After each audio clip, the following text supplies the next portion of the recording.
Dia pikir dengan melemparkan surat gugatan cerai ke wajahku, dia akan mendapatkan kebebasannya untuk hidup bersama selingkuhannya. Tapi dia melewatkan satu detail fatal. Tanda tanganku di atas kertas itu bukan hanya mengakhiri pernikahan kami. Namun sebelum cerita ini dimulai, silakan tulis di kolom komentar dari belahan dunia mana Anda menonton cerita ini. Jangan lupa untuk menekan tombol suka dan berlangganan agar channel ini bisa terus berkembang dan menyajikan kisah-kisah yang lebih seru untuk Anda. Suasana di ruang keluarga sebuah rumah mewah di kawasan Pondok Indah begitu tegang hingga udara terasa membeku. Dimas berdiri dengan napas yang memburu. Wajahnya memerah karena amarah yang siap meledak. Di seberangnya, seorang wanita duduk dengan tenang di sofa, mengenakan gaun linen yang sederhana namun elegan, kepalanya tertunduk. Itu adalah Sari, wanita yang telah menjadi istrinya selama 5 tahun terakhir. Tanpa peringatan, Dimas membanting sebuah map coklat ke atas meja kopi kristal di depan Sari. Bunyi benturan kering itu menggema di seluruh rumah yang besar dan biasanya sunyi itu. Lembaran-lembaran kertas putih menyembul keluar dari map, berserakan di hadapan Sari, yang tetap tenang tak bergeming. Tidak menunjukkan sedikit pun keterkejutan. Dimas menatap istrinya dengan tatapan menghina, seolah-olah wanita di hadapannya tidak lebih dari debu di lanskap indah kehidupannya. Dia merasa berada di puncak dunia. Sebagai CEO sebuah perusahaan rintisan, startup, yang berkembang pesat, dia merasa pantas mendapatkan pasangan yang lebih sesuai dengan statusnya, yang lebih modern dan representatif di depan mitra bisnisnya, tidak seperti Sari yang dianggapnya kuno dan membosankan. Dimas menarik napas dalam-dalam dan berteriak. Suaranya menggelegar ke seluruh ruangan. Dia bilang kesabarannya sudah habis, bahwa dia tidak mau lagi melihat wajah Sari di rumah ini, dan menyatakan bahwa dia sudah memiliki wanita lain. Seorang wanita yang, menurutnya, jauh lebih berkelas dan memahami ambisinya. Sari perlahan mengangkat wajahnya. Tidak ada air mata di pipinya. Matanya yang jernih menatap Dimas dengan ekspresi yang tak terbaca. Bukan kemarahan, bukan pula kesedihan, melainkan sebuah belas kasihan yang mendalam. Dimas semakin marah melihat ketenangan istrinya. Dia merasa diabaikan. Dia berteriak lagi, mengatakan bahwa wanita barunya yang bernama Bella sedang menunggu di dalam sedan sport Jerman miliknya di luar gerbang rumah. Dia mengancam Sari. Jika tidak menyetujui perceraian, Sari harus segera angkat kaki dari rumah itu tanpa sepeser pun uang. Dimas menegaskan bahwa semua aset rumah, mobil, perusahaan adalah hasil keringatnya sendiri. Sementara Sari, menurutnya, hanya menumpang hidup, seperti parasit. Dimas terus mengoceh tanpa henti tentang betapa hebatnya dia, membangun bisnisnya dari nol. Dia mengungkit masa lalu ketika mereka menikah, mengklaim bahwa dialah yang bekerja tanpa lelah sementara Sari hanya duduk di rumah melakukan hal-hal sepele. Dimas lupa, atau pura-pura lupa, bahwa setiap kali dia menemui jalan buntu dalam negosiasi bisnis, solusi selalu muncul setelah dia berbicara dengan Sari. Dia menganggapnya hanya kebetulan, atau keberuntungan semata. Dia begitu dibutakan oleh kesombongannya sendiri sehingga tidak menyadari betapa rapuhnya fondasi kehidupannya. Dimas menunjuk dokumen perceraian di atas meja dengan jari yang gemetar karena emosi. Dia memerintahkan Sari untuk segera menandatanganinya agar dia bisa membawa Bella masuk ke rumah yang dianggapnya sebagai istananya. Sari menghela napas. Suaranya seringan angin pagi. Dengan gerakan yang elegan dan tidak tergesa-gesa, dia meletakkan tasbih perak kecil yang ada di tangannya ke atas meja, dan meraih pulpen yang tergeletak di samping kertas-kertas itu. Dimas tersenyum sinis. Dalam benaknya, dia sudah merayakan kemenangan, mengira Sari menyerah karena takut tidak punya tempat tinggal. Dimas sudah membayangkan kehidupan barunya yang bebas bersama Bella, menikmati kekayaannya tanpa seorang istri yang selalu mengingatkannya untuk beribadah ke masjid atau menasihatinya agar tidak melakukan investasi berisiko tinggi. Dia merasa ini adalah hari kemerdekaannya. Sari membuka tutup pulpen, menatap Dimas sejenak, dan berkata dengan suara yang sangat pelan namun tegas, "Aku akan memenuhi keinginanmu. Aku tidak akan menjadi penghalang bagi kebahagiaan ilusi yang kau kejar. Lebih dari itu, aku akan mengembalikan kehormatanmu persis seperti saat sebelum kita menikah." Kalimat itu terdengar sederhana, tetapi memiliki makna ganda yang tersembunyi, yang tidak dapat dipahami Dimas saat itu.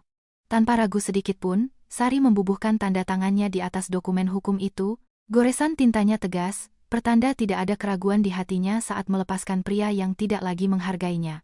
Setelah menandatangani, dia menutup kembali pulpennya dan meletakkannya dengan rapi. Dia bangkit, merapikan gaunnya, dan menatap Dimas untuk terakhir kalinya sebagai seorang istri. Mulai saat ini, kita bukan lagi suami istri. Semua hak dan kewajiban di antara kita telah batal. Dimas tertawa menghina, merasa menjadi pemenang mutlak. Dia hendak mengambil kertas-kertas itu untuk dibawa ke kantor catatan sipil, tetapi begitu tangannya menyentuh dokumen itu, saku celananya bergetar hebat. Itu bukan getaran pesan biasa, melainkan getaran panjang dan berulang pertanda datangnya longsoran notifikasi. Dimas mengerutkan kening dengan jengkel dan mengeluarkan ponsel pintar generasi terbaru dari sakunya. Layarnya menyala, menampilkan serangkaian notifikasi dari aplikasi M-Banking dan email perusahaan. Dia membacanya sekilas, mengira itu hanya spam atau promosi. Namun, matanya terbelalak saat membaca baris pertama notifikasi dari tim keamanan bank tempat semua aset perusahaannya disimpan. Jantungnya seolah berhenti berdetak sejenak. Teks di layar itu sangat jelas. Peringatan. Keamanan tingkat maksimum. Sistem mendeteksi perubahan status perkawinan pemilik dana perwalian, trust. Sesuai protokol perjanjian perwalian nomor W77, fungsi pembekuan aset telah diaktifkan secara otomatis. Notifikasi berikutnya bahkan lebih mengerikan. Laporan saldo rekening utama perusahaan menunjukkan angka 0. Tidak hanya itu, rekening pribadi Dimas yang terhubung dengan laba perusahaan juga ikut diblokir. Dimas merasakan darah surut dari wajahnya, membuatnya pucat pasi seperti mayat. Kakinya terasa lemas. Dia mencoba merefresh aplikasi bank, berharap itu adalah kesalahan jaringan atau sistem, tetapi hasilnya tetap sama. Angka 0 yang sangat besar bersinar dengan warna merah terang di layar. Dia beralih ke email dan di sana dia menemukan surat resmi dari Divisi Hukum Perusahaan Induk sebuah organisasi yang bahkan tidak dia sadari keberadaannya. Surat itu menyatakan bahwa haknya untuk menggunakan semua aset, kendaraan, dan properti telah dicabut karena pelanggaran klausul utama perjanjian, perceraian. Dimas tidak mengerti apa-apa. Otaknya, yang diliputi kepanikan, tidak dapat memproses informasi itu. Satu-satunya hal yang dia tahu, uangnya lenyap. Kekayaannya menguap dalam sekejap, tepat setelah Sari menandatangani surat itu. Keringat dingin mulai membasahi dahinya. Dia menatap Sari, yang sudah berjalan menuju pintu keluar dengan sebuah koper kecil yang tampaknya sudah disiapkan di sudut ruangan. Dimas menyadari hubungan antara tanda tangan Sari dan hilangnya kekayaannya. Rasa takut yang primal mulai menggantikan kesombongannya. Dia sadar tidak akan bisa hidup tanpa uang itu. Tagihan kartu kredit, biaya gaya hidup Bella, biaya operasional kantor semuanya bergantung pada rekening itu. Dia meneriakkan nama Sari dengan suara bergetar karena takut. Dia mencoba mengejarnya, mengatakan ini pasti sebuah kesalahpahaman. Dia berteriak bahwa Sari tidak boleh pergi tanpa menjelaskan apa yang terjadi dengan rekeningnya. Tapi Sari tidak menoleh. Dia terus berjalan menuju pintu keluar rumah, yang kini terasa seperti neraka bagi Dimas. Matahari siang bersinar terik, tetapi Dimas merasakan hawa dingin yang menusuk tulang. Dia berlari mengejarnya, tersandung-sandung di taman depan vilanya yang mewah, pikirannya kacau. Bayangan saldo 0 di rekeningnya menghantuinya seperti mimpi buruk di siang bolong.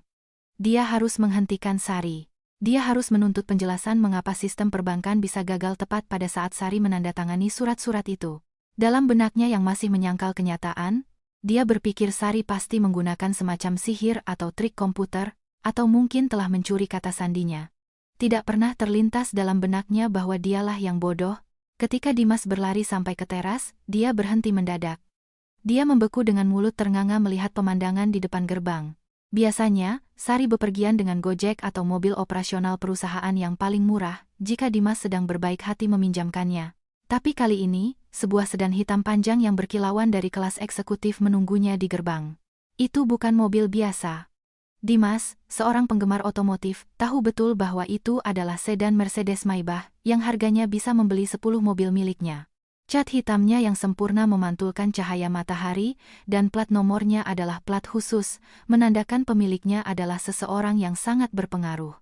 Seorang sopir berseragam rapi setelan jas, dan sarung tangan putih keluar dari kursi pengemudi, posturnya tegap seperti pengawal terlatih. Dia membungkuk hormat kepada Sari. Sebuah bungkukan yang dalam.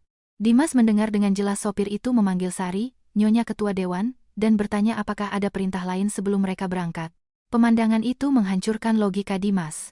Bagaimana mungkin istrinya, wanita yang dianggapnya sebagai gadis desa beruntung yang menikahinya, menerima sambutan bak ratu dari orang-orang yang terlihat begitu profesional dan kaya? Sari hanya mengangguk kepada sopir itu. Wajahnya tetap tak terbaca, tanpa senyum kemenangan atau kesombongan, hanya ketenangan yang dingin. Sopir itu membukakan pintu belakang sedan mewah itu. Interiornya, yang terlihat sesaat, dilapisi kulit kualitas terbaik. Sari masuk ke dalam mobil dengan anggun, seolah-olah dia dilahirkan untuk itu. Dimas merasa sangat kerdil, dia merasa seperti melihat orang asing, bukan istri yang biasa dia bentak di pagi hari untuk membuatkannya kopi. Dimas ingin berteriak, tetapi suaranya tercekat di tenggorokan. Tiba-tiba, pintu sedan sport Dimas yang terparkir tak jauh dari situ terbuka dengan kasar. Bella keluar, cemberut, dengan sepatu hak tingginya berketuk tidak sabar. Dia mengenakan gaun ketat yang mencolok dan kacamata hitam besar. Dia menghampiri Dimas, mengeluh dengan suara keras, "Kenapa lama sekali mengusir perempuan kampung itu?" Dia mengeluh tentang panas di dalam mobil dan bahwa dia sudah ingin masuk untuk melihat kamar tidur utama yang sekarang akan menjadi miliknya. Suara cempreng Bella memecah ketegangan, menyadarkan Dimas dari lamunannya. Dimas menoleh ke arah Bella dengan tatapan kosong.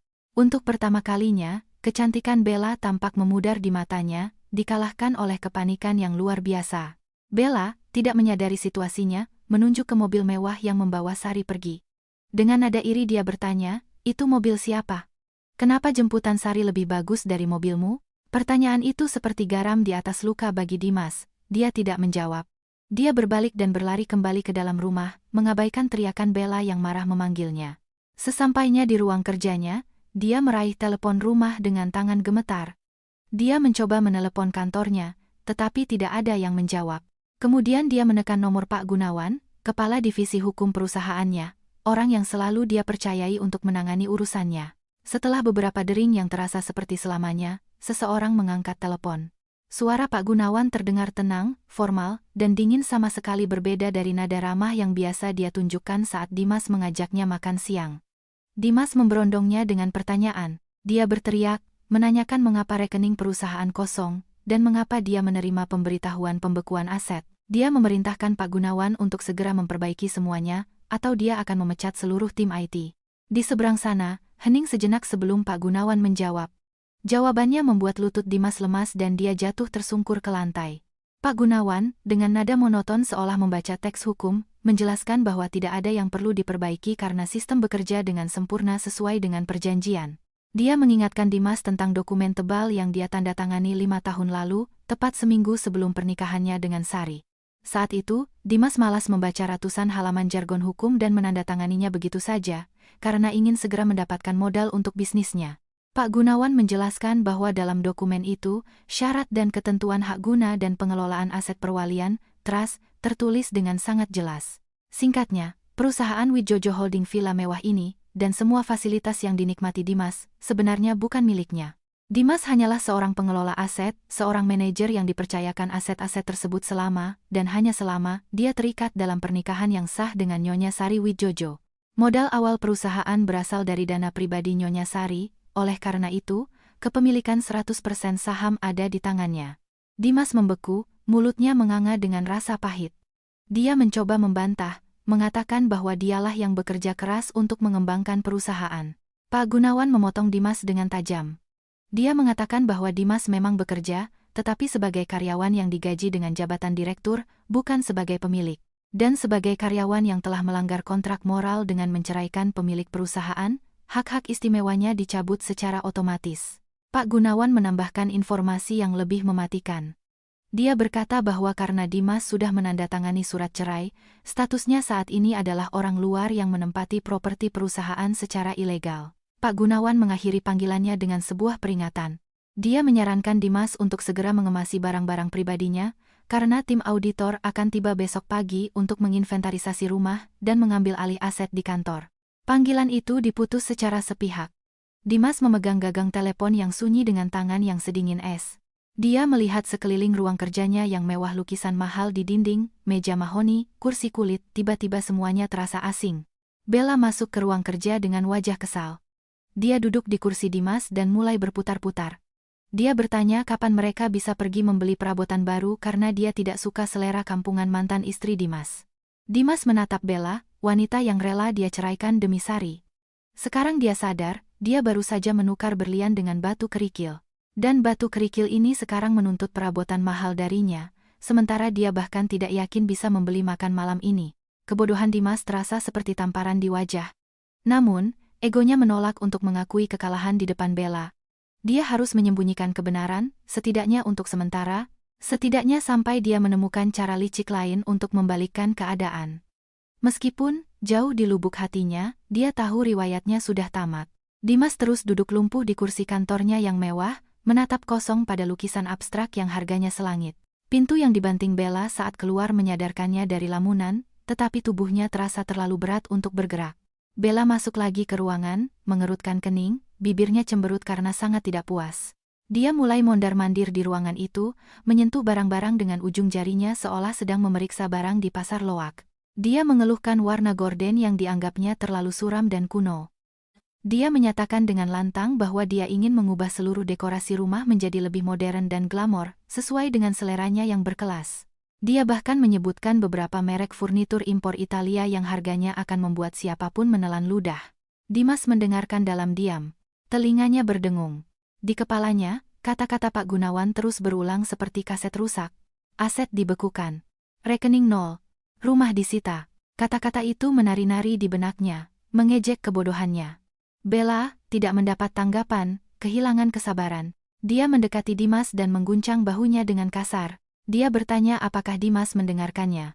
Dia menuntut agar besok pagi mereka pergi ke mall untuk memesan tempat tidur baru, karena dia tidak sudi tidur di ranjang yang pernah dipakai Sari. Permintaan itu terdengar sangat konyol bagi Dimas saat itu. Bagaimana dia bisa memikirkan ranjang baru, sementara dia bahkan tidak tahu apakah dia bisa tidur di rumah ini malam ini? Tiba-tiba, dengungan lembut AC sentral yang mengisi keheningan rumah berhenti. Lampu gantung kristal yang menjuntai dari langit-langit berkedip sekali lalu padam total. Ruangan itu menjadi gelap gulita, hanya menyisakan sedikit cahaya senja yang menyelinap melalui gorden. Suasana menjadi sunyi dan menyesakan. Dimas terlonjak, jantungnya berdebar kencang. Bella mulai berteriak histeris karena kegelapan yang tiba-tiba. Dia mengumpat, bertanya apa yang terjadi dengan listrik di rumah mewah ini. Sambil meraba-raba dalam gelap, dia menemukan Dimas dan mulai mengeluh tentang hawa panas karena sirkulasi udara berhenti. Dimas mencoba menenangkan diri, meskipun tangannya gemetar. Dia merogoh sakunya dan menyalakan senter ponselnya. Cahaya putih terang menembus kegelapan, menerangi wajah Bella yang berkeringat dan ketakutan. Dimas berkata mungkin hanya listrik anjlok, atau ada pemadaman di kompleks perumahan. Dia mencoba berdiri dengan kaki gemetar dan berjalan menuju panel listrik utama yang terletak di dekat garasi. Bella mengikutinya, tidak berhenti mengeluh, menyalahkan Dimas karena tidak merawat rumah dengan baik. Di sepanjang koridor, kegelapan terasa aneh. Rumah itu selalu terang benderang, memancarkan kemewahan. Sekarang, rasanya seperti gua yang dingin dan tidak ramah. Sesampainya di panel listrik, Dimas mencoba membukanya, tetapi terkunci. Sebuah segel plastik merah melilit gagangnya. Dia menyinari segel itu dengan senter. Dia menyipitkan mata untuk membaca tulisan kecil di atasnya. Itu bukan segel dari PLN, melainkan segel dari Divisi Keamanan Aset. Jantung Dimas mencelos. Ini bukan gangguan teknis, melainkan pemutusan layanan yang disengaja. Sari, atau lebih tepatnya, sistem manajemen aset yang dikendalikan oleh pengacaranya, telah memutus jalur kehidupan rumah itu. Mereka ingin membuat Dimas menderita saat ini juga. Dimas mencoba membuka keran di wastafel garasi untuk membasuh wajahnya. Dia memutar keran sepenuhnya, tetapi tidak ada setetes air pun yang keluar, hanya desisan udara kosong. Pompa air juga telah dimatikan. Tanpa listrik, tanpa air. Layanan dasar telah diputus. Dimas bersandar lelah di dinding garasi yang dingin. Dia mulai menyadari betapa tidak berdayanya dia tanpa fasilitas yang selama ini dia anggap remeh. Selama ini, dia tidak pernah pusing memikirkan tagihan. Semuanya dibayar otomatis dari rekening perusahaan yang dikelola oleh Sari. Sekarang, sistem itu telah memutusnya seperti ranting kering. Kembali di ruang tamu, Bella duduk di sofa, mengipasi dirinya dengan majalah. Dia mengeluh lapar dan haus. Dia meminta Dimas memesan makanan dari restoran mewah favoritnya melalui aplikasi pengiriman. Dia juga meminta dibelikan air mineral impor yang mahal, karena dia tidak minum air biasa. Dimas menelan ludah. Perutnya sendiri mulai keroncongan. Rasa lapar yang bercampur stres menyebabkan mulas. Dengan tangan gemetar, dia membuka aplikasi pemesanan makanan di ponselnya. Baterainya tersisa 20% dan dia tidak bisa mengisinya. Dia memilih menu yang diinginkan Bella. Meskipun harganya tidak masuk akal untuk kondisinya saat ini, dia menekan tombol pesan, berharap masih ada sisa saldo di dompet digitalnya atau kartu kreditnya belum diblokir. Layar pembayaran memuat sangat lama, membuat keringat dingin mengalir di pelipisnya. Kemudian, notifikasi merah yang menakutkan muncul, transaksi ditolak, metode pembayaran ditolak oleh bank penerbit. Dia mencoba kartu kredit kedua. Hasil yang sama. Ketiga, gagal lagi. Semua akses keuangannya telah diblokir total. Dia mencoba opsi bayar tunai, tetapi teringat dompetnya kosong. Dia tidak pernah membawa banyak uang tunai, karena terbiasa menggunakan kartu. Dia menatap layar dengan putus asa, membatalkan pesanan dalam diam, lalu menoleh ke Bella dan berbohong dengan suara serak, mengatakan bahwa aplikasi sedang mengalami gangguan koneksi. Bella menjadi murka, menuduhnya pelit dan tidak mau membelikannya makanan. Di tengah kegelapan, pertengkaran sengit pun pecah. Bella mulai menggunakan kata-kata kasar yang belum pernah didengar Dimas darinya. Sifat aslinya mulai terungkap seiring dengan hilangnya fasilitas. Dimas tetap diam, tidak punya tenaga untuk membalas. Dia mulai membandingkan situasi ini dengan Sari. Jika ini terjadi pada Sari, dia pasti akan dengan tenang mencari lilin atau memasak sesuatu dengan kompor portabel tanpa mengeluh. Di tengah pertengkaran, terdengar ketukan keras dan berirama di pintu depan tegas dan berwibawa, bukan seperti tamu. Dimas dan Bella langsung terdiam. Bella menyuruh Dimas membukanya, berharap itu teknisi atau kurir yang salah alamat. Dengan enggan, Dimas berjalan ke pintu dan mengintip dari lubang intip. Di luar, 3 pria berseragam keamanan kompleks berdiri, tetapi wajah mereka tidak ramah seperti biasanya. Di depan mereka, berdiri seorang pria berjas yang Dimas kenali sebagai salah satu pengacara dari kantor Pak Gunawan. Dia membuka pintu perlahan. Pria berjas itu langsung ke pokok permasalahan. Dia menyerahkan sebuah amplop dengan logo firma hukum. Dengan bantuan senter dari salah satu penjaga, dia membacakan isinya dengan suara keras dan resmi. Itu adalah surat perintah pengosongan properti. Berdasarkan sertifikat kepemilikan dan perjanjian perwalian, Dimas diperintahkan untuk meninggalkan properti dalam waktu 24 jam.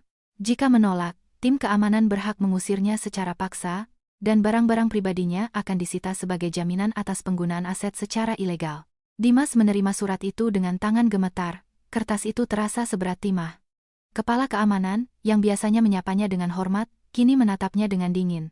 Dia memberitahu bahwa mereka akan menjaga pintu masuk untuk memastikan Dimas tidak membawa keluar barang berharga apapun selain pakaian pribadinya. Dia juga diberitahu bahwa akses mobilnya ke dalam kompleks telah dicabut. Dimas hanya bisa mengangguk lemah. Dia menutup pintu, bersandar padanya, dan merosot ke lantai. Air mata putus asa mulai menggenang di matanya. Di ruang tamu, Bella terus berteriak karena kepanasan, tidak menyadari bahwa atap di atas kepalanya akan segera hilang. Malam itu adalah malam terpanjang dalam hidup Dimas, dihabiskan dalam kegelapan, kelaparan, dan kenyataan pahit yang perlahan-lahan mematahkan tulang punggung kesombongannya. Malam terasa panjang, dan kegelapan di dalam rumah mewah itu semakin pekat. Udara terasa pengap dan panas. Bella, akhirnya kelelahan, berhenti berteriak. Kini ia meringkuk di sofa, menggerutu sambil mengipasi diri dengan selembar karton. Dimas duduk di lantai di ruang kerjanya yang gelap, hanya diterangi oleh cahaya redup dari lilin aromaterapi yang ditemukan Bella di laci milik Sari. Lilin itu seharusnya untuk relaksasi, tetapi aroma lavender justru membuat perutnya yang kosong semakin mual. Dalam keputusasaan, otaknya bekerja keras mencari jalan keluar. Dia tidak bisa menyerah begitu saja. Dia adalah Dimas, pebisnis cerdik yang selalu punya rencana B, atau begitulah yang dia pikirkan. Tiba-tiba, sebuah ingatan melintas di benaknya seperti kilat sesuatu yang dia sembunyikan dengan rapat dari Sari, sebuah investasi rahasia. Sekitar 2 tahun lalu, Dimas diam-diam mengambil sejumlah besar uang tunai dari brankas kecil perusahaan, memalsukan laporan keuangan untuk menyamarkannya sebagai biaya operasional fiktif. Jumlahnya cukup besar, hampir 5 miliar rupiah. Dia menginvestasikan uang itu ke sebuah platform perdagangan mata uang kripto dan saham spekulatif yang meragukan. Saat itu, teman-temannya di klub mobil mewah meyakinkannya bahwa investasi itu bisa menghasilkan keuntungan astronomis dalam waktu singkat. Dimas, yang serakah dan ingin membuktikan bahwa dia bisa kaya tanpa bantuan koneksi keluarga Sari, mengambil risiko itu. Dia tidak pernah memeriksa akun itu lagi, berniat membiarkannya tumbuh menjadi gunung emas. Dimas tersenyum lemah dalam kegelapan. Inilah jalan keluarnya. Jika perhitungannya benar, uang itu seharusnya sudah berlipat ganda, menjadi puluhan miliar. Cukup untuk menyewa apartemen mewah, membeli mobil baru, dan memulai hidup baru dengan Bella, sambil menertawakan Sari dari jauh. Dengan semangat baru, dia meraba-raba mencari laptop pribadinya di dalam tas kerja. Dia membukanya. Untungnya, baterainya masih terisi setengah. Cahaya layar membuatnya silau sejenak. Dia mencoba terhubung ke wifi rumah, tetapi lupa bahwa routernya juga mati. Dia mendengus kesal dan segera menyalakan hotspot dari ponselnya, yang baterainya hampir habis. Sinyal di dalam rumah beton itu lemah, dan koneksi internetnya lambat seperti siput. Dia mengetuk-ngetukkan jarinya di meja dengan tidak sabar. Keringat dingin kembali membasahi dahinya. Setelah beberapa menit yang menyiksa, browser akhirnya terbuka. Dengan jari gemetar penuh harap, dia mengetik alamat situs web investasi itu dan menekan enter. Icon loading berputar di layar, bermain-main dengan detak jantungnya. Dia sudah membayangkan saldo fantastis yang akan muncul. Besok pagi, dia akan menarik dananya, melemparkan uang itu ke wajah para penjaga, dan membawa Bella pergi dari neraka ini. Namun, harapan itu hancur berkeping-keping dalam hitungan detik. Halaman itu tidak dimuat. Sebaliknya, yang muncul adalah halaman kosong dengan tulisan merah besar beserta logo Kepolisian RI dan Otoritas Jasa Keuangan, OJK. Teks itu berbunyi, situs ini telah diblokir dan asetnya disita oleh penegak hukum atas dugaan penipuan, skema Ponzi, dan pencucian uang. Dimas membeku. Dia mendekatkan wajahnya ke layar. Tidak percaya dengan apa yang dilihatnya. Dia merefresh halaman itu berulang kali, tetapi peringatan itu tetap ada, menatapnya dengan dingin. Dia merasakan dunia berputar di sekelilingnya. Dia mencari berita tentang platform itu. Hasilnya membuat dadanya sesak. Muncul berita utama dari 6 bulan yang lalu, pendiri platform tersebut telah melarikan diri dengan miliaran dana investor dan menjadi buronan internasional. Semua dana dianggap hilang. Dimas menjambak rambutnya dengan putus asa. 5 miliar rupiah yang dia curi dari perusahaan uang yang dia harapkan menjadi penyelamatnya telah lenyap tanpa sepengetahuannya. Dia telah menggantungkan harapannya pada gelembung sabun yang sudah pecah. Terdengar langkah kaki. Bella muncul di ambang pintu, diterangi oleh lilin yang dibawanya. Dia melihat Dimas menatap laptop dengan putus asa. Dia bertanya dengan penuh harap apakah Dimas menemukan uang, mengira Dimas sedang mentransfer dana dari rekening rahasia. Dimas menatapnya dengan mata kosong. Dia tidak bisa memberitahunya bahwa dia tidak hanya bangkrut, tetapi juga seorang bodoh yang tertipu. Bella tidak sabar, mendekat dan mengintip ke layar. Meskipun dia tidak mengerti keuangan, kata-kata penipuan dan disita cukup jelas. Matanya terbelalak. Dia berteriak histeris, menjatuhkan lilin ke lantai, hampir membakar karpet. Dia menghina Dimas, menyebutnya pria paling bodoh yang pernah dia temui. Dia menangis, bukan karena kerugian Dimas, tetapi karena mimpinya menjadi wanita kaya raya telah hancur. Dia mulai memukuli dada Dimas, melampiaskan amarahnya. Dimas hanya menerima pukulan itu, merasa hampa. Saat mengelak dari pukulan, matanya tertuju pada sesuatu di laci mejanya yang setengah terbuka. Sebuah amplop kecil berwarna biru muda, warna favorit Sari. Dia mengambilnya.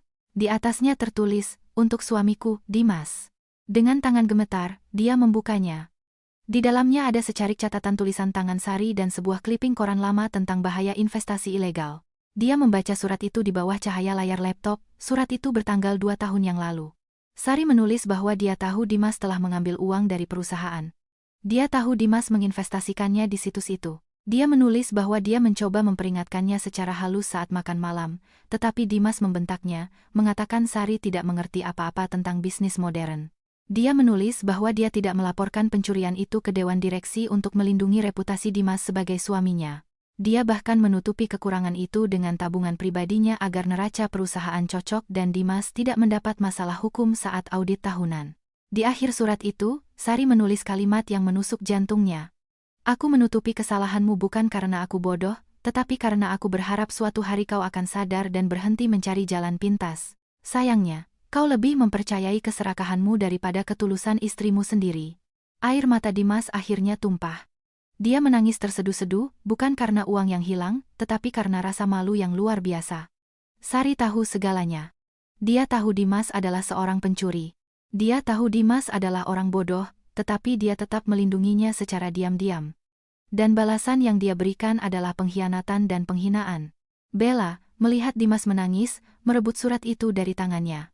Setelah membacanya, dia tertawa sinis. Suara yang mengerikan di tengah kegelapan. Dia berkata, Dimas benar-benar parasit yang hidup dari belas kasihan istrinya. Malam itu, di dalam kegelapan rumah yang akan disita, Dimas merasakan kehancuran yang sesungguhnya. Dia tidak hanya kehilangan hartanya. Dia baru saja menyadari bahwa dia telah membuang satu-satunya orang di dunia yang benar-benar peduli padanya. Keesokan paginya, matahari terbit dengan cemerlang, tetapi bagi Dimas, rasanya lebih kelam dari malam tergelap. Dia bangun dengan punggung yang sakit luar biasa karena tidur di lantai ruang tamu. Meskipun kenyataan pahit menghadang, secercah harapan yang lahir dari penyangkalan dan ego yang tak terbatas masih ada di dalam dirinya. Dia masih merasa seperti CEO Widjojo Holding, dan percaya semua ini hanyalah mimpi buruk atau kesalahan sistem yang bisa dia perbaiki begitu sampai di kantor dan memarahi bawahannya. Dia mencoba merapikan diri. Tanpa air, dia membasuh wajahnya dengan sisa air dari botol di mobil Bella. Dia mengenakan setelan terbaiknya, meskipun kemejanya kusut. Dia menatap cermin, mencoba meyakinkan dirinya bahwa dia masih memegang kendali. Meninggalkan Bella yang masih tertidur di sofa, dia pergi, bertekad untuk merebut kembali kerajaannya. Dia harus berjalan kaki keluar dari kompleks perumahan elit itu karena mobilnya telah ditarik oleh perusahaan leasing semalam. Rasa malu menyelimutinya saat harus memesan taksi online murah di jalan utama. Sepanjang perjalanan ke pusat bisnis, dia melatih ancaman yang akan dia lontarkan di depan para eksekutifnya. Dia akan mengintimidasi mereka, memberitahu mereka bahwa tanpa dia, perusahaan akan runtuh. Dia lupa bahwa dia bukanlah fondasi dari apapun. Tiba di gedung pencakar langit kantornya di SCBD Jakarta, dia masuk dengan kepala terangkat tinggi. Dia mengabaikan resepsionis dan langsung menuju gerbang putar, turnstile. Dia menempelkan kartu aksesnya, tetapi lampu indikator berkedip merah. Dia mencoba beberapa kali, setiap kali lebih kasar, hingga alarm yang keras menarik perhatian semua orang. Seorang satpam tua, yang biasanya membukakan pintu mobil untuknya, menghampiri dengan wajah tegas dan memberitahukan bahwa aksesnya telah dicabut pagi ini. Dimas murka. Dia berteriak di tengah lobi yang ramai, menghina satpam itu. Dia berteriak bahwa dia adalah pemilik gedung ini. Dalam keputusasaannya, dia melompati gerbang putar dan berlari menuju lift eksekutif. Para satpam mencoba menghentikannya, tetapi dia berhasil masuk dan menekan tombol lantai teratas, tempat ruang rapat Dewan Direksi berada. Pintu lift terbuka di lantai 50. Suasananya berbeda, sunyi, dingin. Tanpa mengetuk, dia menerobos masuk ke ruang rapat. Semua mata tertuju padanya. Di sekeliling meja oval besar, duduk para pemegang saham minoritas, direktur operasional, dan tentu saja, Pak Gunawan. Dia menggebrak meja. Dengan suara menggelegar, dia bertanya apa maksud semua ini, siapa yang berani mengadakan rapat tanpa izinnya. Dia menatap setiap orang, mengharapkan rasa takut di mata mereka, tetapi yang dia temukan hanyalah penghinaan, iba, dan jijik. Pak Gunawan membetulkan kacamatanya dan berkata dengan tenang bahwa ini adalah rapat umum pemegang saham luar biasa, RUSLB, yang diadakan secara sah untuk mengevaluasi kinerja dan memberhentikan eksekutif yang bermasalah. Dimas tertawa sinis, menuduh Pak Gunawan berkhianat, dan berteriak bahwa tidak ada yang bisa memecatnya karena dia adalah pemegang saham mayoritas. Dia masih berpegang pada delusinya. Pak Gunawan hanya menggelengkan kepala dan menekan sebuah tombol. Layar proyektor di belakang Dimas menyala, menampilkan grafik keuangan yang menukik tajam dan bukti transfer mencurigakan dari rekening perusahaan ke rekening pribadi Dimas. Dia terdiam, merasa ditelanjangi di depan umum. Pak Gunawan membeberkan penggelapan dana sistematis yang dilakukan Dimas selama bertahun-tahun untuk mendanai gaya hidup mewahnya dan Bella. Dimas mencoba membela diri, tetapi kata-katanya terpotong saat pintu ruang rapat terbuka lagi. Kali ini, seorang wanita masuk perlahan, membuat napasnya tercekat. Itu adalah Sari, tetapi Sari yang sangat berbeda. Dia tidak lagi mengenakan gaun sederhananya.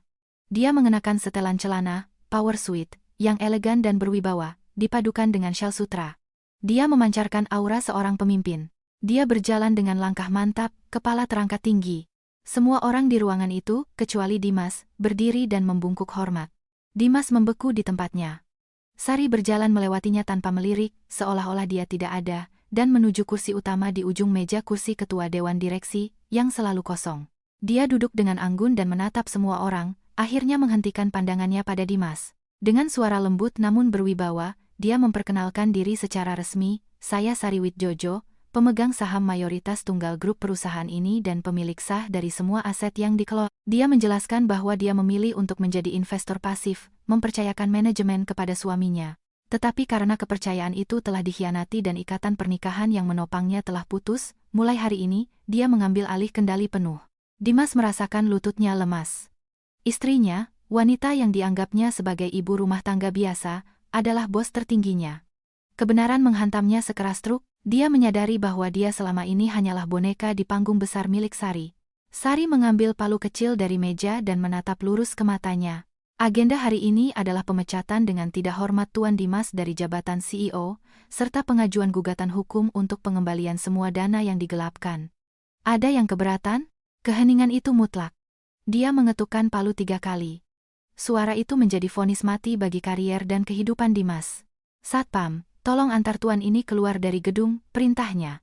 Dua satpam berbadan tegap mencengkeram lengannya. Dimas meronta, meneriakkan nama Sari, memohon kesempatan kedua. Tapi Sari tetap tegar. "Kesempatan itu telah kuberikan padamu setiap hari selama 5 tahun pernikahan kita, dan kau memilih untuk menukarnya dengan kesenangan sesaat. Ini bukan lagi masalah pribadi, ini bisnis." Dimas diseret keluar dari ruangan seperti seorang kriminal. Pintu tertutup di belakangnya, meninggalkannya sendirian di koridor yang dingin tanpa jabatan, tanpa uang, dan tanpa martabat. Dia telah diusir dari surga yang dia kira dia bangun sendiri, padahal kenyataannya dia hanyalah tamu yang tidak tahu berterima kasih. Matahari memanggang aspal di depan gedung perkantoran yang megah. Dimas terhuyung-huyung keluar dari lobi, didorong oleh satpam. Setelan mahalnya kusut, dasinya miring. Orang-orang yang lewat menatapnya dengan heran. Sebelum dia sempat menenangkan diri, sebuah taksi berhenti mendadak di depannya. Bella melompat keluar dengan marah. Dia mengenakan gaun pendek yang mencolok, tetapi riasannya luntur.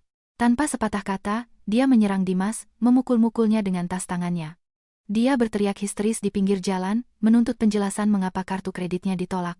Dia baru saja diusir dari hotel bintang 5. Dia mengeluh lapar dan tidak punya uang untuk membayar taksi. Dia mencengkeram kerah ke meja Dimas, mengguncangnya sambil menuntut uang tunai. Dia sama sekali tidak tahu situasi Dimas yang sebenarnya.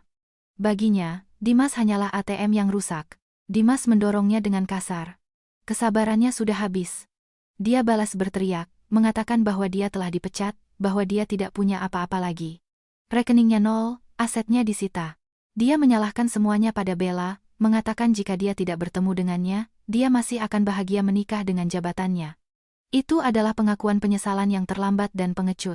Bella membeku dengan mulut ternganga. Wajahnya memucat, lalu berubah menjadi seringai jijik. Dia mundur, memandang Dimas dari ujung kepala sampai ujung kaki seolah-olah dia sampah. Dia tertawa menghina. "Jadi selama ini kau hanya orang miskin yang berpura-pura kaya?"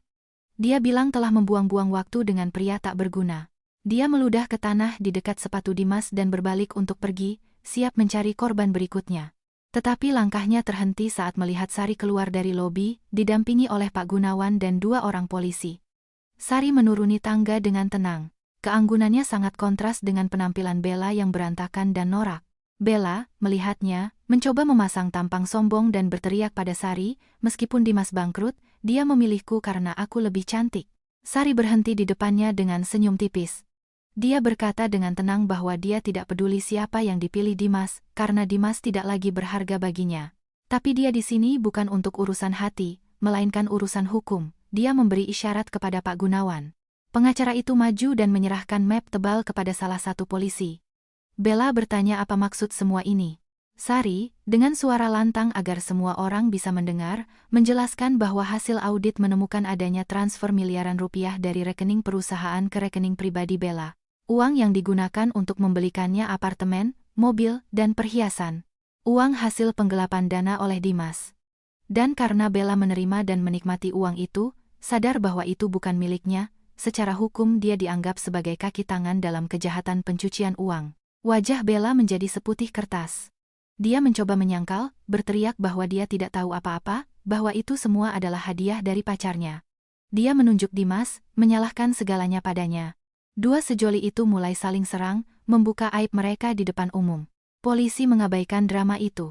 Salah satu petugas maju dan memborgol Bella. Dia berteriak, meronta, lalu jatuh berlutut, memohon ampun pada Sari, berjanji akan menghilang selamanya. Kesombongannya hancur di hadapan realitas penjara. Sari menatapnya tanpa ampun, hanya dengan rasa keadilan yang telah tercapai. "Setiap tindakan ada konsekuensinya," katanya pelan. "Mengambil apa yang bukan milikmu, entah itu suami orang atau harta, harganya sangat mahal." Dia membiarkan polisi membawanya pergi. Setelah mobil patroli pergi, Sari menoleh ke arah Dimas. Dia menundukkan kepalanya, mungkin mengharapkan sedikit belas kasihan, sedikit uang untuk makan. Tapi Sari tidak mengatakan apa-apa, hanya memberinya tatapan terakhir, tatapan yang mengatakan bahwa Dimas tidak berarti apa-apa lagi dalam hidupnya. Dia berbalik dan kembali ke gedungnya, ke dunianya. Dimas ditinggalkan sendirian di trotoar yang panas. Sopir taksi yang marah menghampirinya, menuntut pembayaran. Dimas merogoh saku celananya yang kosong. Dia menyadari bahwa riwayatnya benar-benar tamat.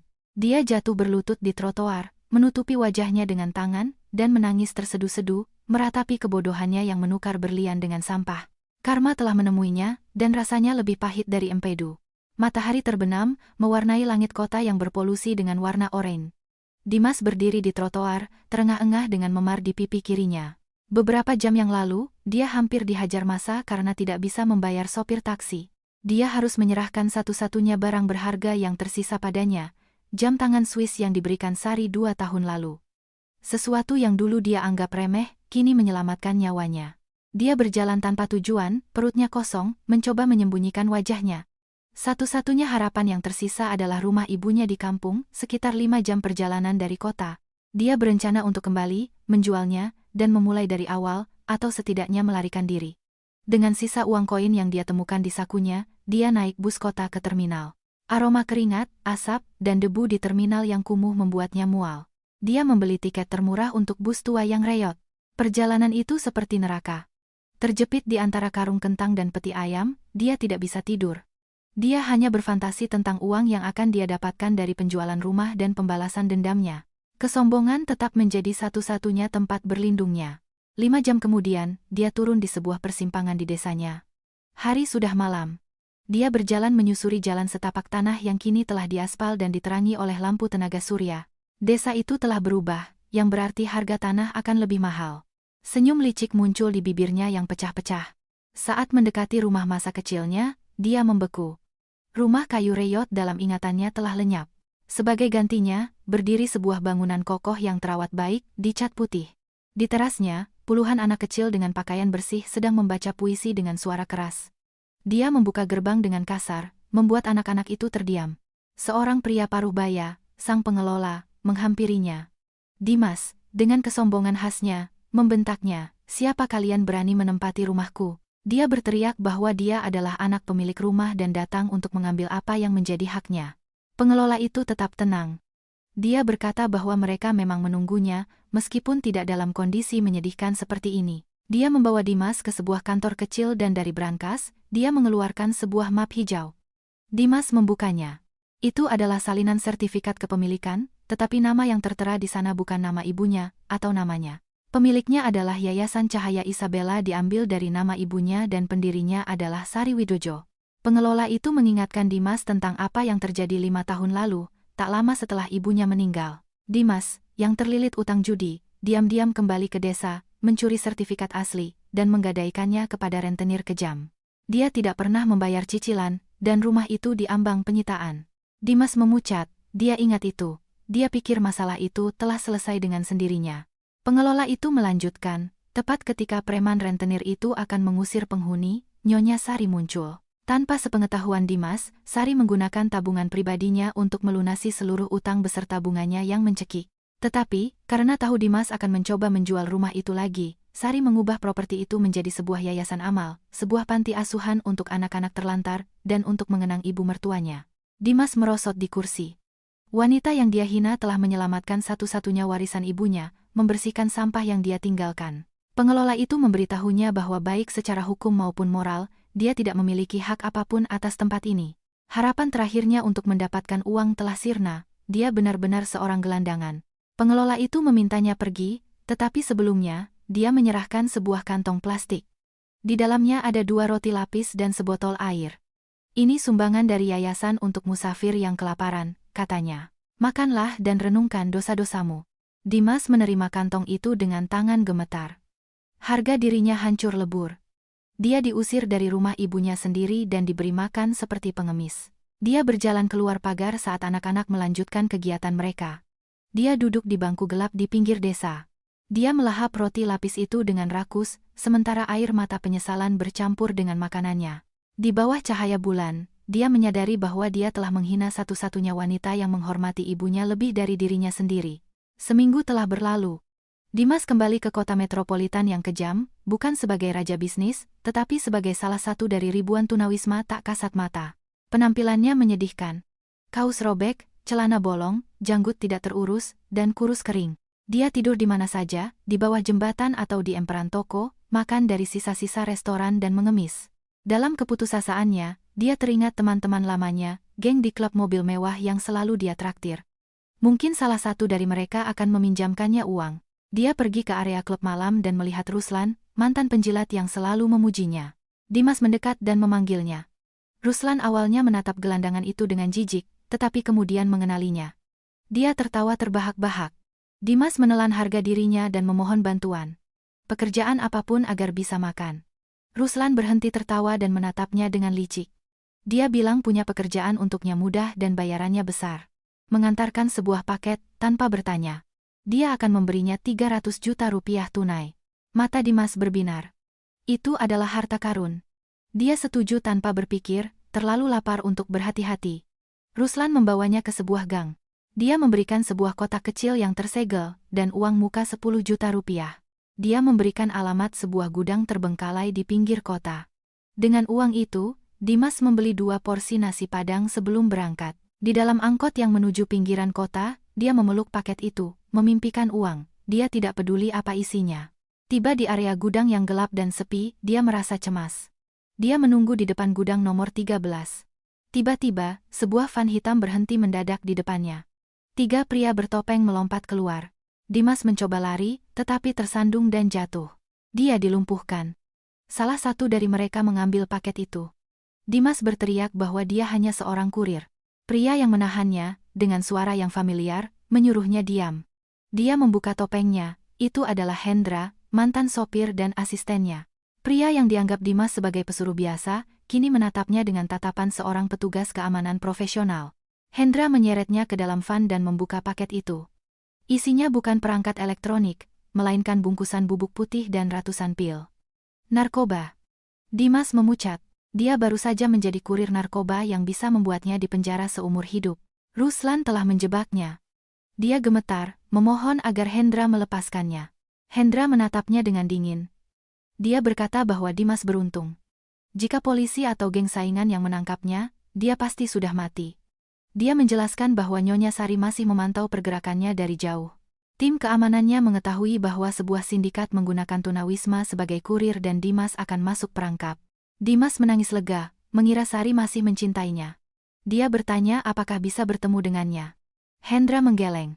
Dia menyampaikan pesan dari Sari yang membekukan hatinya. Sari menyelamatkannya bukan karena cinta, tetapi karena tidak ingin mantan suaminya dipenjara karena kejahatan yang tidak disengaja. Dia ingin Dimas menjawab atas dosa-dosa yang dia lakukan dengan sadar utangnya, penipuannya. Dia ingin Dimas tetap hidup untuk merasakan hukuman karma yang sesungguhnya, bukan mengambil jalan pintas dengan kematian di penjara. Itu adalah bentuk keadilan yang lebih kejam, tetapi lebih adil. Hendra melemparkan sebuah amplop berisi uang yang cukup untuk seminggu dan tiket kereta ke kota lain. Dia menyuruhnya menghilang sebelum polisi yang sebenarnya melakukan penggerebekan. Jika dia mendapat masalah lagi, Sari tidak akan peduli lagi. Pintu van terbuka dan dia didorong keluar. Dia melihat van itu pergi, meninggalkannya sendirian dengan ketakutannya. Dia menatap uang dan tiket itu. Dia menyadari Sari adalah sosok yang menakutkan sekaligus mulia. Dia tidak membiarkannya hancur dengan cara yang salah, tetapi memaksanya menghadapi kehancurannya dengan cara yang benar. Dia berlari ke stasiun, ingin melarikan diri dari kota yang telah memberinya segalanya dan kemudian merenggutnya tanpa ampun. Kereta ekonomi membawanya menembus malam ke kota lain yang padat dan kacau. Dia menyewa sebuah kamar kecil di gang yang lembab, berpikir bisa bersembunyi dan memulai dari awal. Tapi dia lupa utangnya kepada rentenir pasar gelap, yang punya mata dan telinga di mana-mana. 3 hari kemudian, dia melihat 2 pria berbadan tegap bertanya tentangnya kepada pemilik kos. Mereka adalah penagih utang. Dia mengenali tato naga di leher salah satunya. Mereka telah menemukannya. Di ujung gang buntu, di tengah hujan deras, Dimas melihat cahaya hangat dari pintu gereja tua yang terbuka. Lonceng berdentang. Itu bukan panggilan untuk misa, tetapi sinyal pembagian makan malam gratis untuk kaum miskin. Tanpa pikir panjang, dia berlari masuk, tahu bahwa para preman itu tidak akan berani membuat keributan di tempat suci. Di dalam, aroma sup kacang merah yang hangat menyambutnya. Antrean panjang orang-orang berpakaian sederhana menunggu dengan sabar jatah mereka di semacam dapur umum paroki. Dimas, dengan perut kosong dan harga diri yang hancur, berdiri di ujung antrean. Ketika gilirannya tiba, sebuah tangan yang anggun menyodorkan semangkuk sup panas mengepul di hadapannya.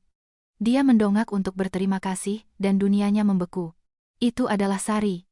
Dia tidak mengenakan setelan desainer, melainkan celemek sederhana di atas pakaiannya. Dia sedang menuangkan sup bersama sukarelawan lain, melayani kaum papa dalam diam. Dimas membeku. Sari juga mengenalinya, meskipun penampilannya kuyu. Dia menjatuhkan diri ke kaki Sari, mengabaikan tatapan orang-orang, dan menangis seperti anak kecil, memohon pengampunan. Dia menceritakan bahwa ada orang-orang yang ingin membunuhnya karena utang dan memohon agar Sari membayarnya, berjanji akan menjadi budaknya seumur hidup. Sari menatapnya dengan ekspresi yang tak terbaca. Ada iba, tetapi tidak ada lagi cinta. Dia memintanya berdiri. Dia bilang dia tahu tentang utang itu uang yang Dimas ambil untuk membeli perhiasan dan membayar liburan untuk Bella sementara dia di rumah berhemat. Dia bertanya, adilkah jika dia menggunakan uang hasil kerja kerasnya untuk membayar kesenangan haram yang dinikmati Dimas dengan wanita lain? Dimas terdiam. Dia menyadari betapa tidak tahu malunya permintaannya. Sari menggelengkan kepala. Dia bilang tidak akan membayar utangnya. Jika dia melakukannya, Dimas tidak akan pernah belajar arti tanggung jawab. Namun, dia tidak sepenuhnya kejam. Dia memberinya sebuah amplop. Isinya bukan miliaran, melainkan sedikit uang tunai dan kartu nama seorang pengacara publik. Aku tidak akan membayar utangmu, katanya, tapi aku akan membayar pengacara agar kau bisa menghadapi mereka secara hukum. Serahkan dirimu ke polisi malam ini. Penjara adalah tempat yang mengerikan, tapi setidaknya di sana kau akan aman dan bisa merenung. Dia memberinya jalan keluar yang menyakitkan tetapi bermartabat. Bukan lari, tetapi menghadapi konsekuensi. Selamat tinggal, katanya, tugas saya sebagai bagian dari masa lalumu sudah selesai. Dia berbalik dan pergi, meninggalkan Dimas sendirian di teras gereja. Dia memakan nasi dan sup yang diberikan Sari. Kemudian, dengan langkah berat namun mantap, dia berjalan ke kantor polisi terdekat. Dia siap menyerahkan diri, kehilangan kebebasannya, dan membayar harga atas kesombongannya. Malam itu, untuk pertama kalinya dalam berbulan-bulan, dia tidur nyenyak di balik jeruji besi yang dingin, karena dia tidak perlu lagi lari dari hantunya sendiri. 1 tahun kemudian, di sebuah pasar induk yang ramai dan becek, seorang pria kurus namun berotot sedang memanggul karung beras seberat 50 kilogram. Itu adalah Dimas. Dia keluar dari penjara 2 bulan lalu, mendapatkan pengurangan hukuman karena berkelakuan baik. Namanya masuk daftar hitam dunia korporat, jadi satu-satunya pekerjaan yang bisa dia dapatkan adalah menjadi kuli panggul. Pemilik kios membayarnya Rp30.000. Dimas menerimanya dengan senyum penuh syukur. Dulu, jumlah itu adalah uang tip yang remeh baginya. Sekarang, itu adalah makan siangnya. Tangannya, yang dulu halus, kini kapalan dan kasar. Kulitnya terbakar matahari, tetapi ada ketenangan di matanya yang tidak pernah ada sebelumnya. Saat dia makan siang sederhananya di sebuah warung di dalam pasar, dia mendengar berita dari TV tua, acara penganugerahan wanita inspiratif tahun ini. Dia mendongak. Di layar, di atas panggung yang gemerlap, berdiri Sari, bersinar dan anggun, menerima penghargaan atas kegiatan amalnya membangun panti asuhan. Seorang jurnalis bertanya kepadanya tentang rahasia kesuksesannya. Sari tersenyum, sebuah senyuman yang seolah menembus layar dan mencapai jiwa Dimas. Dia menjawab bahwa kesuksesannya berasal dari pelajaran pahit di masa lalu, bahwa dia belajar investasi terbaik bukanlah pada aset, tetapi pada karakter dan kesetiaan. Dia berkata bahwa dia pernah hampir kehilangan segalanya karena mempercayai orang yang salah, tetapi kehilangan itu memberinya ruang untuk diisi dengan hal-hal yang jauh lebih baik. Dimas berhenti mengunyah. Dia tahu orang yang salah itu adalah dirinya. Dia melihat betapa bersinarnya Sari sekarang, jauh lebih cemerlang daripada saat menjadi istrinya. Dia sadar bahwa dialah awan yang menutupi mataharinya. Sekarang setelah dia pergi, Sari bersinar dengan kekuatan penuh. Dia tidak merasa cemburu. Hanya penyesalan yang mendalam dan penerimaan bahwa ini adalah takdir terbaik bagi mereka berdua. Berita berikutnya menyebutkan tentang Bella. Wajahnya, yang menua dan penuh amarah, ditampilkan saat dipindahkan ke lembaga pemasyarakatan. Dia divonis 8 tahun penjara karena pencucian uang. Dimas menghela napas, bersyukur dia tidak berakhir seperti Bella, penuh kebencian. Dia merasa beruntung telah jatuh begitu rendah, karena penderitaan itu telah mengembalikan kemanusiaannya. Dia menghabiskan makanannya dan kembali bekerja. Sambil mengangkat karung bawang yang berat, dia menatap cincin perak sederhana di jarinya, yang dibeli di pasar lowak, sebagai pengingat akan janjinya pada diri sendiri, untuk tidak pernah lagi menjadi orang yang serakah. Dia berjalan menembus hiruk-pikuk pasar. Beban di pundaknya berat, tetapi hatinya terasa ringan. Dia tidak punya kekayaan atau status, tetapi dia bebas. Bebas dari utang, kebohongan, dan ambisi palsu. Dia melirik lagi ke salah satu TV di sebuah toko. Wajah Sari yang tersenyum masih di sana. Dimas pun tersenyum tipis. Sebuah senyum perpisahan yang tulus. Dia berpikir dalam hati, berbahagialah, Sari. Kau pantas mendapatkan seluruh dunia, dan aku pantas mendapatkan karung ini. Dia melanjutkan langkahnya, larut dalam debu dan keringat pasar. Ini adalah Dimas yang baru, hanya seorang kuli panggul, tetapi akhirnya, seorang manusia yang utuh. Kisah seorang direktur yang sombong telah berakhir, digantikan oleh kisah seorang pria yang menebus dosa-dosanya dalam keheningan dan kerja keras. Dan di kejauhan, langit biru terbentang, menaungi Sari di istananya dan Dimas di pasarnya, dua takdir yang tidak akan pernah bertemu lagi.